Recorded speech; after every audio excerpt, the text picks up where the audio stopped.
বং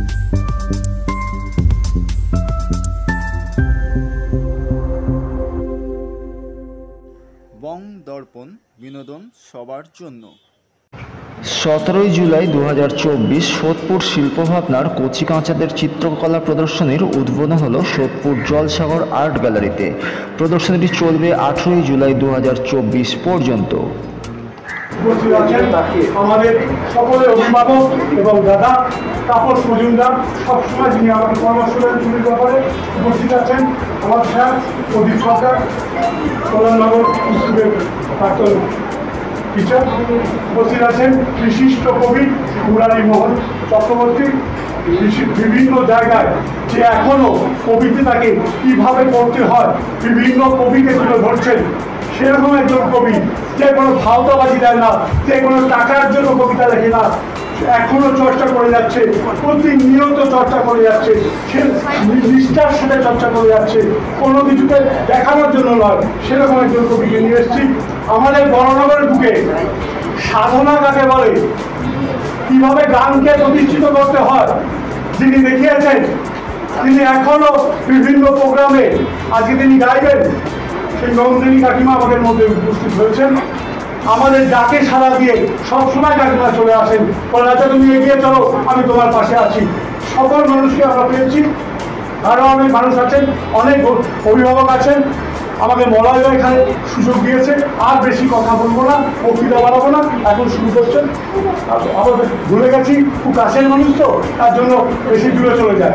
সুরতাদির কাছে আমার আবদার থাকে, এমনও হয়েছে গাড়িতে বসে সুরতাদি আমার অ্যাটেস্টেড করে দিয়েছে।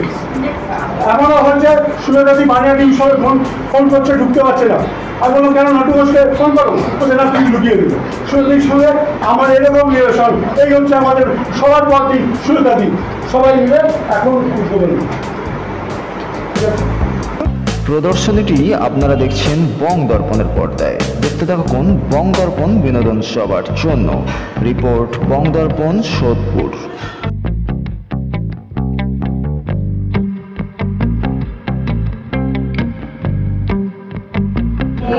আমি সৌরভ বসু। শিল্পভাবনার উদ্যোগে আমার ছাত্রছাত্রীদের নিয়ে দুদিনব্যাপী চিত্র প্রদর্শনীর আয়োজন করেছি। সেখানে 4 বছর বয়স থেকে আপ টু 30-32 বছরের শিল্পীরা, যারা এখনও পুরো পারদর্শী হয়নি কিন্তু আপ্রাণভাবে চেষ্টা করেছে তাদের কলাকৌশলীকে প্রদর্শন করতে।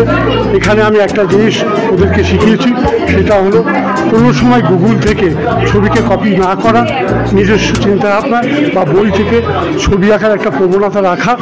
যেই প্রবণতাটা ওরা রাখার চেষ্টা করেছে, যারা গুগল থেকে ছবি আঁকার চেষ্টা করেছে তাদের ছবি আমি রিজেক্ট করে দিয়েছি, এখানে টাঙাইনি।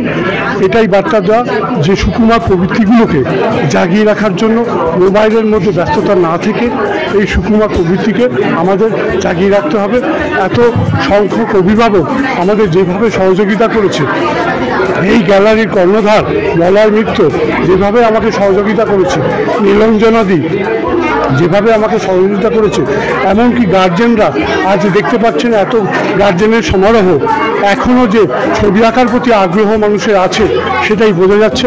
আগামী দিনে চেষ্টা করব আজকের যে ভুল ত্রুটি হয়েছে সেই ভুল ত্রুটি থেকে শিক্ষা নিয়ে আগামী দিনে আরও সুন্দর, আরও নান্দনিক যাতে করতে পারি সেই আশাই আমি রাখছি।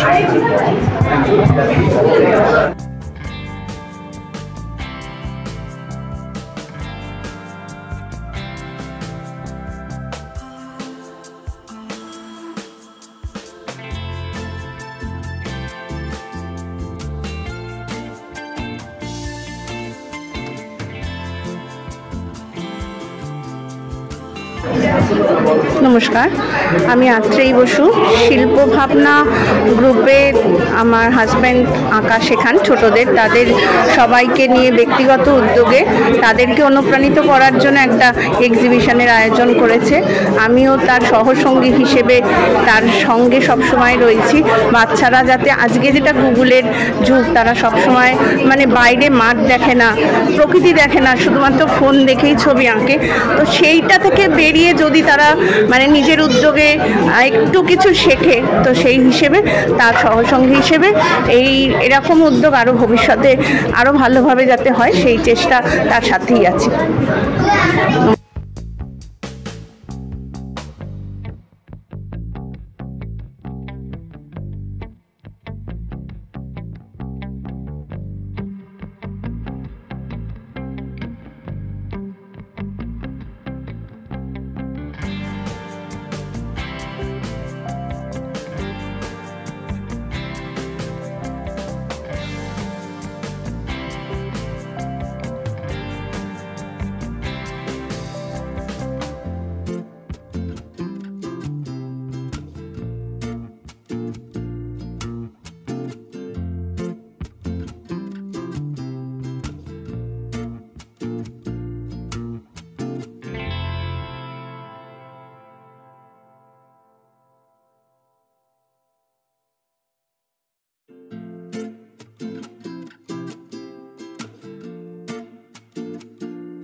একটা কথাই বলে রাখি, বন্ধু বালিকা বিদ্যালয়কে যিনি একটা উন্নত স্থানে নিয়ে গেছেন তার নাম শ্রীলতা চ্যাটার্জি। সবাই মিলে আমার তার জন্য একটা হাততালি হয়ে যায়।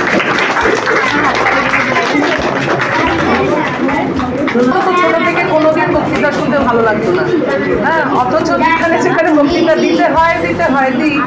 বেশিরভাগ করি কি বক্তৃতার অর্ধেকটা গান দিয়ে সেরে দিই সাধারণত। তো সেটা বড় কথা না, আমাদের তো বিভিন্ন জায়গায় বিভিন্ন রকম দিতেই হয়, ওটা কোনো কথা না। সবাইকে আগে অভিবাদন জানাই। আমার প্রিয় ছাত্রীদের অনেক অনেক অনেক ভালোবাসা, তোমাদের ভবিষ্যৎ উজ্জ্বল কামনা করে মানুষের মতো মানুষ হও। সর্বোপরি যে কথাটা বলতে চাই, পড়াশোনা কি করছো, নাচছো, গাইছো, আঁকছো, সব ঠিক আছে, তার বাইরে মানুষের মতো মানুষ হও, যেটা আজকাল ভীষণ অভাব হয়ে দাঁড়িয়েছে। ভীষণ মানে অত্যন্ত মাত্রায় অভাব হয়ে দাঁড়িয়েছে। মানুষের মনুষ্যত্ব কমে যাচ্ছে, আসল জিনিসটাই কমে যাচ্ছে। মানে বলতে খুব খারাপ লাগছে, মানুষকে আজকাল পশু বলতেও খারাপ লাগে আমার। পশুদের যে পশুত্ব থাকা সত্ত্বেও যে ভালোবাসার জায়গাটা রয়েছে ওদের মধ্যে, নিজেদের মধ্যে, মানুষের মধ্যে সেই জায়গাটা দেখা যাচ্ছে না। তোমরা ছোট বাচ্চা, ভবিষ্যৎকে একটা ভালো পৃথিবী দাও, সেন্স রাখো নিজেদের মধ্যে, একটা উদ্দীপনা রাখো যে না, আমাকে ভালো মানুষের মতো মানুষ হতে হবে। সত্যিকারের আমি দেশকে কিছু দেব, সব পুরো দেশ না পারি, কয়েকজনকে দেব, যতটুকু আমি পারি দেব। এই বিষয়ে বলি, আজকে যেমন আমার বয়স হয়ে গেছে তো এখন একটু অনেকটাই, তো একটা নেমন্তন্ন আছে একদম জ্ঞাতি গোষ্ঠীর মধ্যে, না গেলে হবে না, বেহালার জোকা, ধারণা আছে নিশ্চয়ই কতটা দূরে, তাও আমি এখানে ছুটে এসেছি। কেন বলো তো? ভালোবাসি। এই ছেলেটির উপর ভালোবাসার জন্য, মানে এই ছেলেটি সেটা ডিজার্ভ করে। এই ছেলেটির ছোট্টবেলা আমার 3 বছর ছেলেকে আঁকা শেখাতে শুরু করে প্রথম, হ্যাঁ, তারপর থেকে ওর সঙ্গে আমার রিলেশন তৈরি হয়। আত্রেয়ীকে তো বিয়ে করার পরে দেখেছি বড্ড ভালো মেয়ে, রাজার ঠিক যেরকম বউটি দরকার সেরকম সহধর্মিণী জুটেছে, এটাই আমি ভীষণ প্লিজ। এই যে ছেলেটি এই যে কথাটা আমি বললাম যে মানুষের মতো মানুষ হোক। এক সময় রাজা, আমি এখানে বলেই দিচ্ছি, রাজার এক সময় অনেকে খেপিয়ে বলতো রাজা পাগলা, হ্যাঁ, লোকে কিনা বলেছে কি গেছে এসছে, রাজা কিছু করতে পারবে না, রাজা যেন গুটফান নাকি, এরকম একটা ধারণা মানুষ অনেকেই পোষণ করতো। সেই মানুষটা নিজের ইচ্ছা, অদম্য ইচ্ছা, ঐকান্তিক চেষ্টা, একা যেভাবে যুদ্ধ করে দাঁড়িয়েছে ছেলেটি, হ্যাঁ, আজকে আমরা এইটুকু ছোট্ট একটা ঘরে আছি, বলা যায় না এর মধ্যে যে পোটেনশিয়ালিটি আছে, অদূরে আমরা অনেক বড় বড় অনুষ্ঠান অ্যাটেন্ড করতে পারি ওর দৌলতে, হ্যাঁ। এবং ও ছোট হলেও ও যা করেছে সেটা অনেক অনেক অনেকখানি, যার জন্যই ছুটে আসি। ও ডাকলে আমি আর না বলতে পারি না, শত অসুবিধা সত্ত্বেও আসি। সেই রকম মানুষের মতো মানুষ হোক। আর আত্রেয় বড় ভালো মেয়ে, ভীষণ ভালো মেয়ে, তার সংস্পর্শে তোমরা যারা আছো তারা যে ভালো, ক্রমশ ভালো হবে এটা বোঝাই যায়, তাই না? এই যে মুখের হাসিটি ধরে রাখবে সর্বদা, হ্যাঁ, ঠিক আছে? আচ্ছা, একটু ছোট্ট এক লাইন গিয়ে দিই। মুখ ভরা হাসি আর বুক ভরা ভালোবাসা দিয়ে যেন সবাইকে বুকে আমি টেনে নিতে পারি, পৃথিবীতে সবাই আপন, এ কথা যেন গো আমি মেনে নিতে পারি। তারা আছে বেশি শক্তি না মহাশয়কে সম্বোধনা দিচ্ছেন সৌমেন ভট্টাচার্য। এর সম্বন্ধে একটু বলি, ছবি আঁকাটা প্রচণ্ড সংগ্রামের সাথে লড়াই করে আজকে যে কলকাতার বুকে ছবি আঁকছে তার নাম সৌমেন ভট্টাচার্য। স্যার ছাত্র, তার হাত দিয়ে সম্বোধনা দেওয়াচ্ছি সবাই মিলে।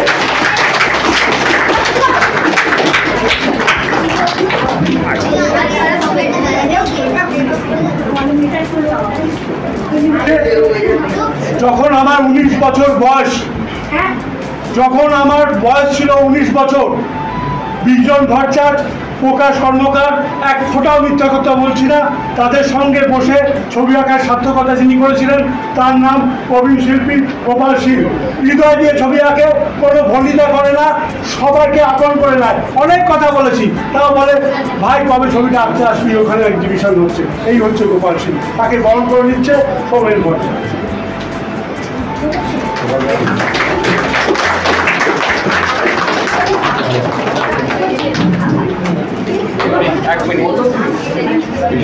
বিশিষ্ট বললে যিনি খুব অপমানিত বোধ করেন, কিন্তু প্রতিনিয়ত যিনি ছবিটা এঁকে চলেছেন আর নতুন ছেলেমেয়েদের যিনি উৎসাহ দেন, তার নাম তাপস মজুমদার।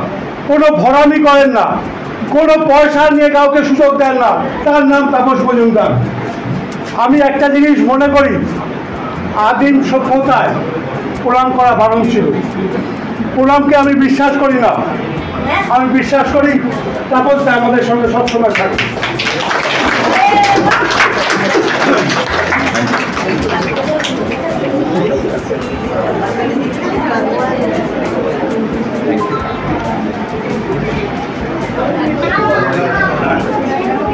আর ওনার প্রদীপ কুমার সরকার মহাশয়কে সম্বর্ধনা জ্ঞাপন করছেন অহনা ব্রহ্মচারী। সবাই মিলে জোরে হাততালি।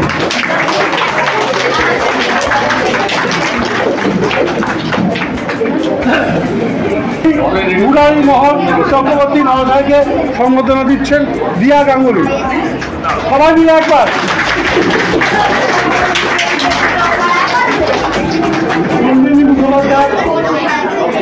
আমাদের খুব কাছের মানুষ, তাকে সম্বোধন দিচ্ছেন বিদিশা কর।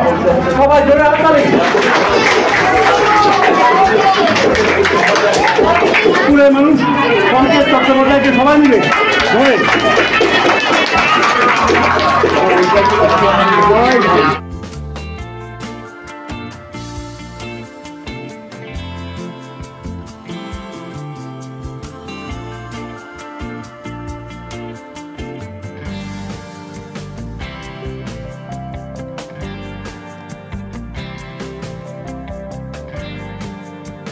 শুনবেন মন্দির ধরো ছবি আঁকা, অ্যাকচুয়ালি ছবি আঁকা নিয়ে বলার সেইভাবে এখন বলতে গেলে অনেক কথা বলতে হয়, সেই সময়ও নেই। এখানে আরও আর্টিস্টরা আছে, তোমরা ভালো করে ছবি আঁকো। এর আগেও আমি বলতাম ছবি বেশি করে স্টাডি করো, খুব মোবাইল ফোন দেখে কপি করবে খুব কম।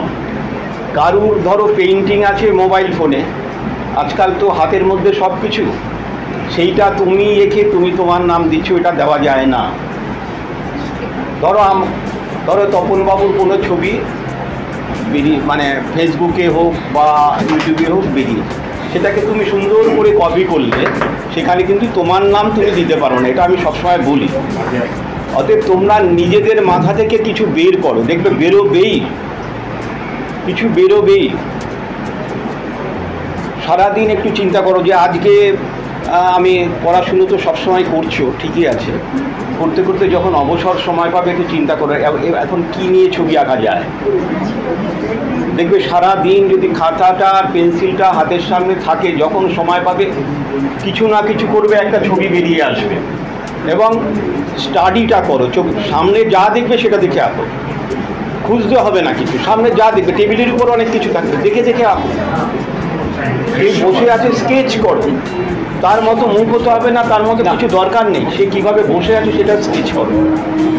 আর একটা কথা বলে দেই, এটা মানে আমার খুব ভালো লেগেছিল, বিশেষ করে আমাদের ভারতবর্ষের যদি 2-3 শিল্পীর নাম এক নম্বরে বলা যায়, গণেশ পাইন তার মধ্যে একজন।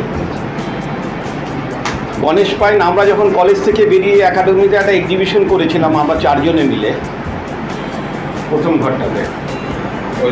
গণেশবাবু তখন গভর্নমেন্ট আর্ট কলেজের প্রিন্সিপাল, তো উনি একটা বিরাট নামি মানে শিল্পী, আমাদের গুরুজন বলা যায়। তো উনি এক্সিবিশন দেখতে এসে দেখতে দেখতে দেখতে দেখতে আমার একটা ছবির সঙ্গে দেখি 5 মিনিট ধরে দাঁড়িয়ে আছে, আমরা আলোচনা করছি গণেশবাবু কি দেখছে ওখানে, আমরা নিজেরা। আমার একটা ওই নিপের স্টোকের কাজ ছিল ছোট, তো ওই গভর্নমেন্ট আর্ট কলেজের আমাদের সাথে সিনিয়র একজন ছিলেন সুনীল গুহ, উনি আমাদের সাথে এক্সিবিশন করেছিলেন। উনি গিয়ে স্যারকে বললেন, স্যার আপনি কী দেখছেন? উনি বললো আমি এখান থেকে কিছু নিয়েছি। আমি তো শুনে অবাক। অর্থাৎ এই যে ছবি আঁকা হয়েছে না, এর মধ্যে থেকেও আমরাও হয়তো কিছু পেতে পারি, সেটাকে হয়তো অন্যভাবে দেখতে পারি, অন্যভাবে হয়তো লিখতে পারি। অর্থাৎ কারুর ছবি ছোট বড় এটা ভাবার কারণ নেই। আজকাল দেখবেন কিছু শিল্পী বেরিয়েছে, রাজা এক্সেপশনাল, এরকম কিছু শিল্পী আছে যারা ছবি আঁকে, হয়তো আর্ট কলেজে যায়নি কিন্তু আর্ট কলেজের সংস্পর্শে আছে রাজা, হ্যাঁ, মানে শিল্পীদের সাথে। এরকম কিছু শিল্পী আছে যারা এমনি ছবি আঁকে, হয়তো তার 100 জন স্টুডেন্ট, মানে এটা আমি কাউকে ছোট করছি না। সে হয়তো যদি ধরুন গণেশ পাইনের কোনো ছবি টানানো আছে, যদি গণেশ পাইন কথাটা লেখা না থাকে সেখানে ভুল ধরবে। গণেশ পাইন লেখাটা না থাকলে ভুল ধরবে, আর পাইন লেখা থাকলে পরে ভুল ধরতে সাহস পাবে না। বা ফিদা হোসেনের কোনো একটা ছবি আছে, ফিদা হোসেনের নাম নেই, ভুল ধরবে। এটা খুব বাজে প্র্যাকটিস, এটি ভুল ধরা। ভুল হতেই পারে, আমি বলে দিতে পারি, দেখ এই জায়গাটা একটু এইভাবে করলে মনে হয় ভালো হয়, কিছু হয়নি, এটা বলা ঠিক না, কাউকে বলা উচিত না। অতএব দেখবে তোমরা ছবি আঁকো, পড়াশুনো যেমন করছো, ইঞ্জিনিয়ার ডাক্তার অনেক কিছু হবে। শিকারে যাচ্ছে রে হৃদয় আমার নাচে রে, আজকে ময়ূরের মতো নাচে রে। গুরু গুরু মেঘ গুমড়ি গুমড়ি গরজে গগনে গগনে, গরজে গগনে ধেয়ে চলে আসে বাদলের ধারা। নবীন ধান দুলে দুলে সারা, কুলায় কাঁপিছে কাতর কপট, দাদুরি ডাকিছে সঘনে। গুরু গুরু ওরায় অকারণে এ চঞ্চল ডালে ডালে দোলে, বায়ু হিল্লোলে নব পল্লব দল। ওরায় অকারণে এ চঞ্চল, ওরায় অকারণে এ চঞ্চল।